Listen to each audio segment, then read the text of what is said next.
Agoraphobia is an anxiety disorder in which a person develops a chronic fear that they will experience an anxiety attack in a public setting. Specifically, they are concerned that they will be unable to escape or receive assistance, and that they could be subjected to embarrassment or humiliation. Annie is 24 years old and has suffered from agoraphobia for the past 8 years. During this time, her anxiety has escalated and it now dominates her life, preventing her from pursuing many of her interests. Listen carefully and note that Annie seems less afraid of the crowds and the open spaces themselves, and is more concerned with the loss of control and humiliation that would ensue if she were to have a panic attack in a public setting. This fear is referred to as anticipatory anxiety.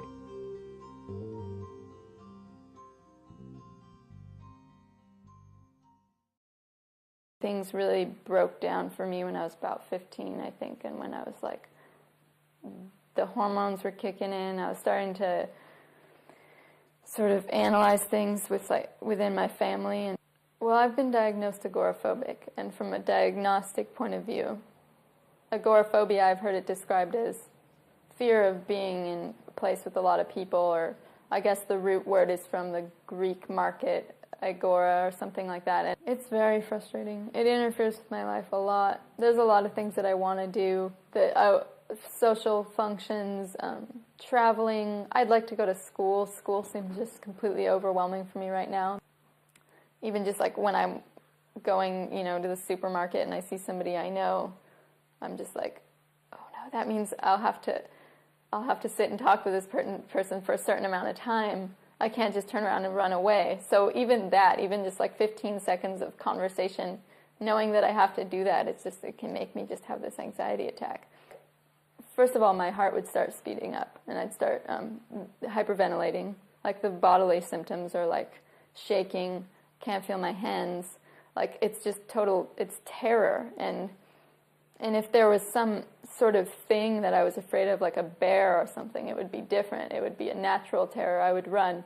But with the panic attacks, it's this unnameable, like unknown fear. And a lot of it has to do with the fact that I'm afraid of having panic attacks in public. I'm afraid of people thinking I'm out of control, and I'm afraid of becoming out of control. I might have to just go running out of the line and leave my groceries there, and people stare after me and be like, why did she just leave her groceries here? Sometimes when I get really nauseous, I'm afraid I'm going to get sick, like I'm going to throw up or something there, or worse, like I'll have to go to the bathroom, or just all these things that seem to me just so socially unacceptable that I couldn't even like deal with like the humiliation. So sometimes I'll just avoid it altogether. It's just the fact in my brain that I hold these things, and these things have like never happened. Like I never have gotten sick in public, and but I just have this huge fear of it. It's like almost like my brain will create something that's like the most socially unacceptable thing that could happen in that situation, and it worries about it. It's like the only way I can really talk about this stuff is if I talk about my brain as like different things or different parts.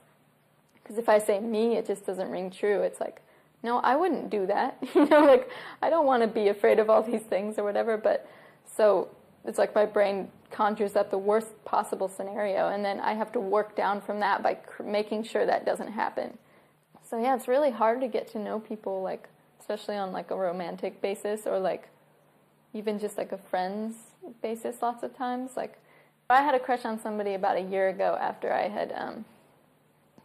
had just lost my job, and I was in this horrible place, like mentally, like I was just so distressed and stuff, and then had this crush on this person, and then whenever I'd see this person, instead of being like, oh yeah, there's that person, it was just like freak out. It was like, I need to turn around and run away. I don't know, it's really hard.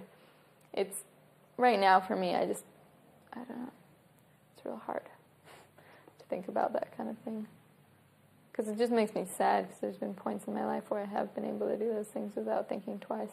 Yeah, let's go out to eat, or let's go to a movie, or let's go to the park or something, and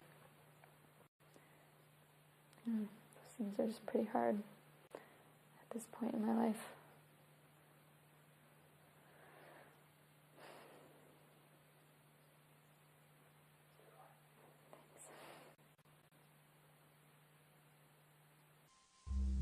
Thanks.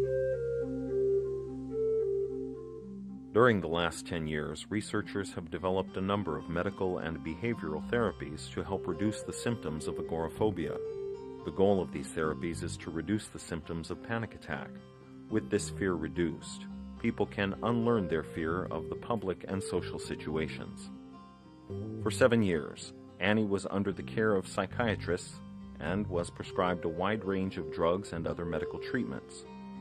Although the medications were moderately helpful, after several years of therapy, Annie became dissatisfied with their side effects. Currently, she is not taking any medications, and she is searching for alternative ways to cope with her anxiety.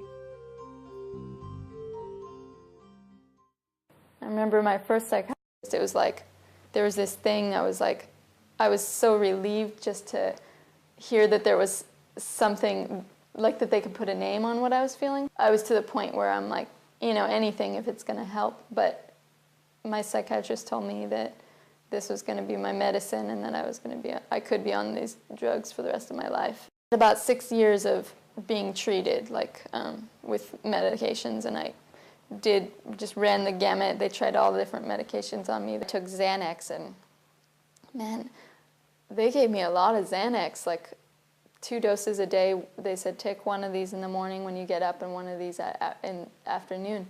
And I totally slept my way through my last 2 years of high school, man, because there were couches in my school, and so I'd just sneak away and use these couches and pass out for a while. And I didn't really make that connection either. I'd come home and I'd take a 2-hour nap after being at school for sleeping.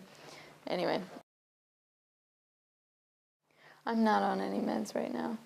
I haven't been on any meds for the past, I think, 2.5 years, and I feel like I have my brain back, pretty much. And it's weird to explain, but when I was feeling good, when I was on the drugs, I would attribute it to the drugs, and when I was feeling bad, I would attribute it to me. It's this weird thing that it doesn't really make sense. I just feel like the drugs take away a lot of my creativity and almost my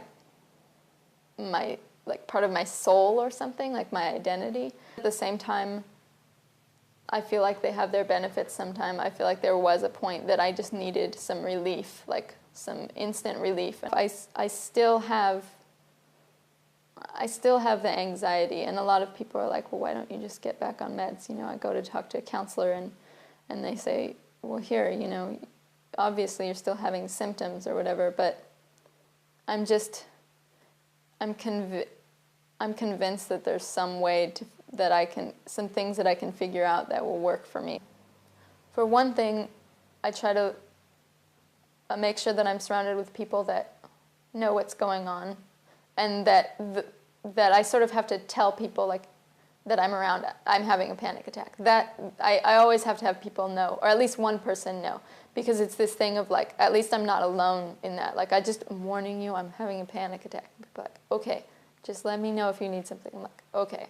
Try to do a lot of breathing techniques because my breathing's really shallow, and when I get nervous it gets even more shallow, and I think that sometimes my shallow breathing that I don't notice that I'm doing it will cause me to start getting an anxiety attack, not as much oxygen to the brain or hyperventilating and stuff. And so I'll really try to just sit down and breathe normally for a while, just ride through the panic attack, because the other thing is, now that I have more experience with a panic attack, I can almost always just ride through it. That's just what I have to do, because I've just sort of learned to deal with it. I have smaller version panic attacks that I'm like, yeah, I'm having a panic attack. People are like, oh, okay. I'm like, yeah, I just wanted to let you know.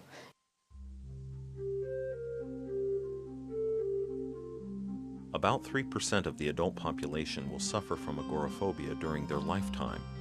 The disorder can occur at any time during a person's life, and it is diagnosed twice as often in women than in men. In this final segment, Annie discusses her plans for the future. Note that Annie understands that her fears are irrational, and she is determined to develop a lifestyle that will allow her to overcome her fear. In the future, I have big plans for the future.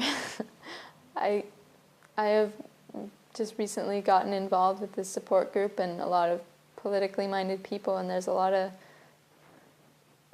work that I want to do in that area. I would like to be able to travel. If I hear somebody going to, see it, like San Francisco or Memphis or something, I'd like to be able to just up and go with them without thinking, without all the things that I usually have to go through. There's a lot of stuff I want to learn still. Like I want to learn, I'd like to go to massage school or learn Reiki and things like that. And I want to learn skills that I can use to get me to a place where I won't have to work a regular 9 to 5, you come here for this certain amount of time type of job. I feel limited that it's hard for me to just do a lot of things that I really want to do, and it can get pretty depressing because I think to myself, well, I want to do these things so bad, why don't I just do them? But I'm just not to that place yet. I just hope I will be soon.